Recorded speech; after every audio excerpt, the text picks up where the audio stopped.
We all thought that 2025 would be another big year for Marvel, but what actually happened? It wasn't just disappointing. It opened the wounds that have plagued this entire franchise for the last 5 years.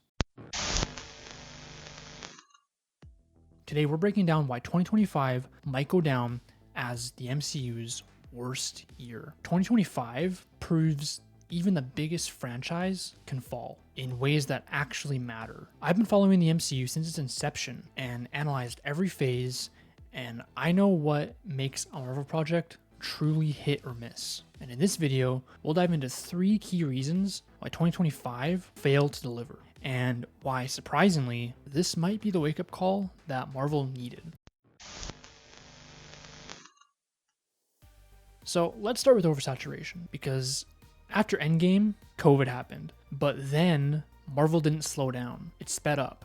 9 projects in 2025 alone. So instead of feeling like events, each release became just another checkbox on the content calendar. And even diehard fans, the ones who used to line up opening night, started feeling burnt out. Fantastic Four and Thunderbolts were great movies, but audiences barely showed up. Not because people stopped loving Marvel, but because they stopped trusting it to deliver something that mattered. So oversaturation killed anticipation. Marvel projects started to feel less like stories and more like homework. But it's not just that Marvel made too much, it's what they made and how it lost the soul that made fans care. And that's what we're diving into next.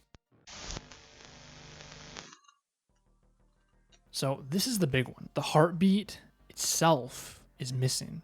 For years, the MCU thrived on character-driven stories, long-running character arcs, emotional payoffs, and a sense of unity. But after Endgame, that rhythm just stopped. With COVID, actors passing away, almost losing Spider-Man, Hollywood strikes, it wasn't all Marvel's fault, but they certainly didn't make things better. And sure, there were hits: WandaVision, No Way Home, Guardians 3, Deadpool 3, Thunderbolts, Fantastic Four, but even the best MCU projects this year failed at the box office. And then came Daredevil Born Again, the project that truly broke me as a Marvel fan. For fans like me who adored that Netflix series, this was the moment to prove that Marvel still understood emotional storytelling and could pull this very important show off. And instead, it felt sanitized, disconnected. It was a sad imitation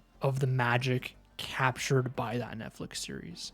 And it was honestly painful to watch. They truly botched something with so much potential. It was nostalgia without the heart that made it feel special. But even with all that said, Marvel's problem isn't that it's bad now, it's that it stopped feeling personal. The same studio that made us cry over a tree now struggles to make us care about its heroes at all. And that loss of trust, that is a big deal for a universe built on connection. But maybe, just maybe, this year's collapse is the wake-up call that Marvel needed to find that heartbeat again. And that brings us to the turning point.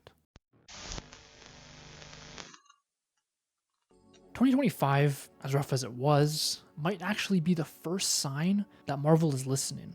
Look at Fantastic Four and Thunderbolts.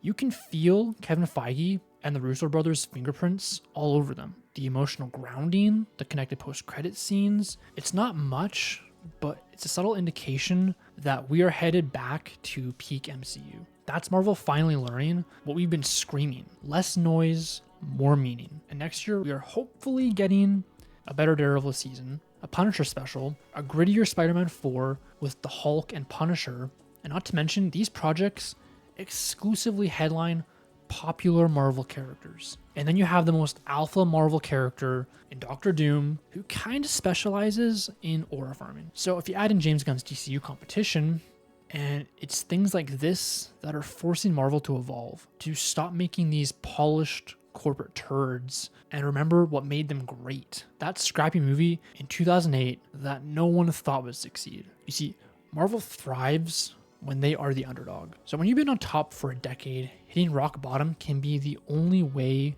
to rebuild right. This year might feel like a failure, but it's also the blueprint for the MCU to find its soul again. if they actually take it seriously. Because the truth is, the superhero genre isn't dying, it's evolving. And Marvel has one last chance to prove that it can still lead that evolution. So the takeaway, 2025 might have been the MCU's worst year on paper, but it also signifies the end of an era and the beginning of a new one. The studio has to learn from this, rebuild its humanity, focus on meaning, and treat fans like partners in the journey, not just subscribers to content. And that's why, even in the darkest years, there's still a silver lining. The lessons learned here could shape the next decade of superhero storytelling. Even when a story falters, it teaches us what truly makes heroes worth following and sets the stage for a comeback that could be even bigger than before. Now, if you want to dive deeper into Marvel's missteps and hidden gems, hop into the Cool Beans Discord. It's totally free and it's full of nerdy goodness. Thanks for hanging out with me today. My name is Brayden. You've been amazing, and I will catch you on the flippity flip.